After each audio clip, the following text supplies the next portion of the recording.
Lucky যে শুভ সেটা ধরে ফেললো আদ্রিত। এবার শুভর সাথে হাত মিলিয়ে মোহনাকে শায়েস্তা করবে আদি। জব্দ হবে মোহনা। কি হবে আগামী পর্বে? এভাবে চলতে থাকলে বেশি দিন মোহনা আর আদ্রিতের বাড়িতে নেই। ভালোবাসার টান হয়তো একেই বলে। তাই তো শুভকে দিব্যি চিনে নিল আদ্রিত। এবার কি হতে চলেছে শুনুন তাহলে। শুভর কাজকর্ম দেখে আদ্রিতের মনে তৈরি হওয়ার সন্দেহ আরো বেশি করে ঘনীভূত হতে থাকে।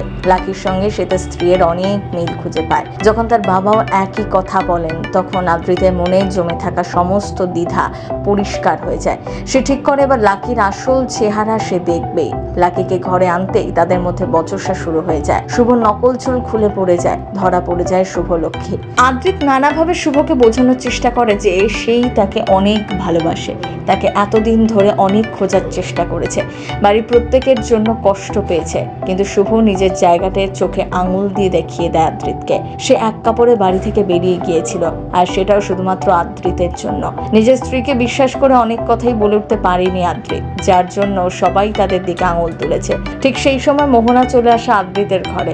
সঙ্গে সঙ্গে আদ্রিত আর শুভলক্ষ্মী লুকিয়ে পড়ে। অনেক খোঁজাখুঁজির পর একেবারে তাদের কাছাকাছি চলে যায় মোহনা। ঠিক সেই মুহূর্তে ছোট কাকিমা এসে মোহনাকে আনন্দের সঙ্গে ঘর থেকে নিয়ে যায়। একটুর জন্য রক্ষা পায় শুভ আর আতি।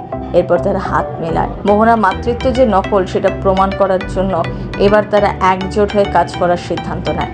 অন্যদিকে দেখা যায় মোহনা এমন কিছু একটা করছে যার জন্য তুলিকে আর কারোর সাথে দেখা করতে দিতে চাইছে না ডাক্তার। মোহনা যেহেতু একজন ডাক্তার, তাই কাজটা করা তার জন্য খুব একটা কষ্টকর নয়। ফলস্বরূপ খুব ভেঙে পড়ে আদির ভাই, কারণ সে তুলিকে খুবই ভালোবাসে।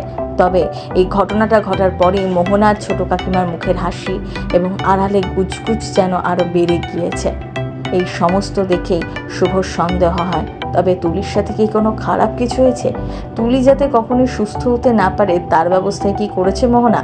কারণ সে ডাক্তার, খুব ভালো করেই জানে এই বিষয়টা। তুলি যাতে কখনো ফিরতে না পারে সেরকমই ছোট কাকিমা বলেছিল মোহনাকে রিকোয়েস্ট করেছিল। সেই কথা মতনই কি মোহনা কাজ করেছে? তুলির কোনো বড় সর্বনাশ করে দিয়েছে?